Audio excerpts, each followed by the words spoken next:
and here I thought the only controversial thing to be said today would be those who don't like the Steelers. Whew. But the fact that you all laughed showed that everyone was paying attention, so that's good. Whew. God bless children, right? If you walk into my office and take some time to peruse the pictures that are on the wall, you might notice one picture in particular. It's a collage of photos from one of my favorite TV shows of all time, Warehouse 13. And across the bottom of it, it has my favorite quote from the 5 seasons of that show. It says, "Don't walk away from your truth." It was a line that was spoken to my favorite character at a point in time in her life when she had nearly hit rock bottom.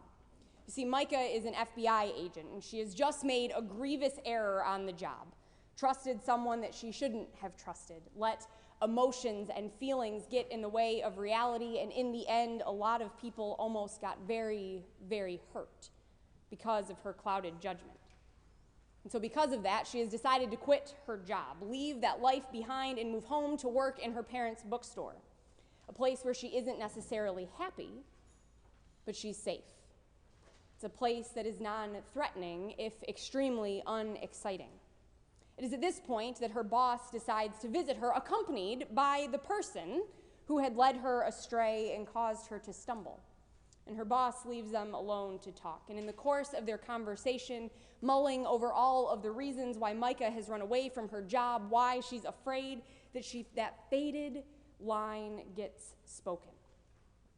This person who has taken away so much from Micah looks at her and says, essentially, don't be like me. Don't follow the path that I did. Don't get lost and jaded. And then there is that line. Don't walk away from your truth. It was a way of telling Micah that running away when things got hard, giving up when she stumbled, it wasn't who she was. Who she was a person who was great at her job, who was trusting and caring, who was dedicated to doing the right thing at all times. Don't walk away from your truth. Don't forget who you are, even when things get hard. This is who you were called to be. Don't run away from that. In his own way, Jesus is kind of giving the disciples the same kind of speech this morning as he continues to talk to them before sending them out into the world to preach the gospel and spread the good news of the kingdom of heaven. You could, in some ways, boil this whole gospel down to Jesus looking at these men who were probably scared and nervous and saying to them, don't walk away from your truth. You know who you are, my disciples, my apostles. You know the words to say, the things to do. Do not be afraid. You know your truth. Now go out and live it. That version of this gospel is much more fluffy and palatable than the actual version we get this morning. Because let's be honest, this is one of those gospels where it ends and you wonder, do I really want to say praise to you, O Christ, after this? This gospel is harsh and it's a bit terrifying. This gospel isn't particularly comforting or calming. I mean, yes, you have Jesus saying that we are so much more precious than sparrows, that God knows every hair on our heads. But it's kind of hard to focus on that when he's also saying that our families might just be torn apart for the sake of the gospel. That peace is not in our future but a sword, that we will be denied and put down and isolated, but hey, that's just the way it is. And yet somehow we're still supposed to proclaim praise to you, O Christ. I don't know about that. Let's think about the world that these men were going out into this morning. Let's think about the life that Jesus was calling them to lead. Let's think about the message that he was sending them out to share.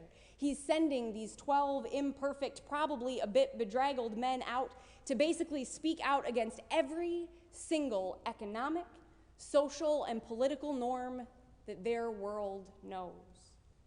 In a world where the streets are patrolled by Roman soldiers who proclaim there is no God, no king but Caesar, they have to go out and say, wait a second, we have a different king. He's a 30-year-old carpenter from Nazareth who was born in a stable. We have a different God, a God who sent us the Son to change the world in our lives.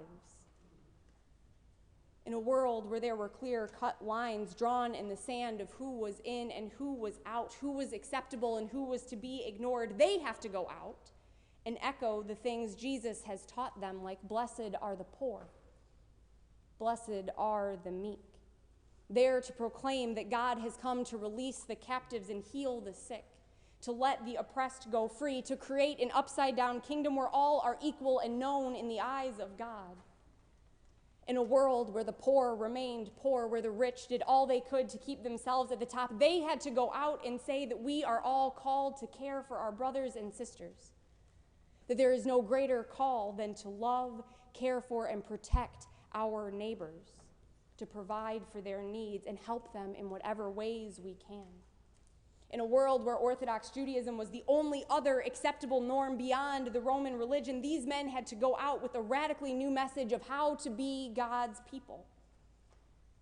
They had to tell people how Jesus was changing the world. And suddenly, when you think about it that way, this message of Jesus is about how the gospel might tear families apart, how it might cause you to be thrown out of towns, denied by the people you love, how it might not bring peace, but a sword. Well, that message becomes a little more clear and a little more real. If the disciples were going to go out into the world to truly preach the gospel as they had been taught it by Jesus,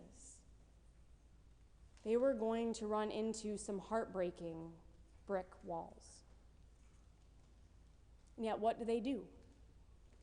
Do they say, you know what, Jesus, we're getting out of this discipleship game because this is hard and scary and just, nope, we're not going to do it. Say, this isn't who we are anymore because we didn't know the stakes would be so high, the message so radical, the gospel so bold. No. Instead, they focused on Jesus' words to not be afraid, to trust that they are protected and claimed as God's children, and to go out and spread the gospel. They went out because that was what they were called to do, because disciples were who they were. The gospel, that was their truth. Discipleship was their truth, and they weren't going to walk away from it. But what about us? Us modern-day imperfect disciples that we are. Do we think that things are different now, so this gospel message isn't for us? Or is it possible that we've watered down the gospel so much in order to make it seem uncontroversial and palatable that we've totally lost sight of the word we are called to proclaim in the first place? So it begs the question, today in 2017, what is the gospel? What is our truth? Our truth is that we live in a world that worships at the altar of money and being on the top of the heap, and yet we are called to proclaim a gospel that worships a God who came in the form of a poor son, born to a carpenter and a teenager. We worship a God who calls us to use what we have for the betterment of the world and our neighbor, not just the betterment of ourselves and our reputation. Our truth is that we live in a world where we draw lines of who is in and who is out, just like they did in the disciples' world. We draw lines based on race and gender and sexual orientation and religion and ethnicity and age and wealth, and we look at the world and we say, these are the boxes that you fit in, so go sit over there, and we'll stay over here in our boxes, and there the twain shall meet. That we are called to disciple a gospel that preaches equality and love of God for all, that preaches that all are worthy of the kingdom, of love, of acceptance, that proclaims that God created each and every one of us to be exactly who we are, down to those very last hairs on our head. Our truth is that our world would rather thrive off of violence and discord, off of disagreement and despair, rather than striving to create a world where harmony and peace just might be possible. Yet we are called to go into this world and say that our God has called us to be people of love, of charity, and of hope. Our truth is that our world would tell you that it's better to pull yourself up by your bootstraps than ask for help, that it's certainly better to let people take care of themselves than help them out. Yet we are called to proclaim a gospel that says God created us one for another, that we are meant to be partners in this world, working together to make the kingdom of heaven on earth as God intended. Our truth is that Jesus came to bring a message of equality and justice, hope and love, and let's face it, we live in a world that wants nothing to do with that truth. So what do we do? Do we back down? Do we say it'll be too hard to proclaim that gospel? Too dangerous?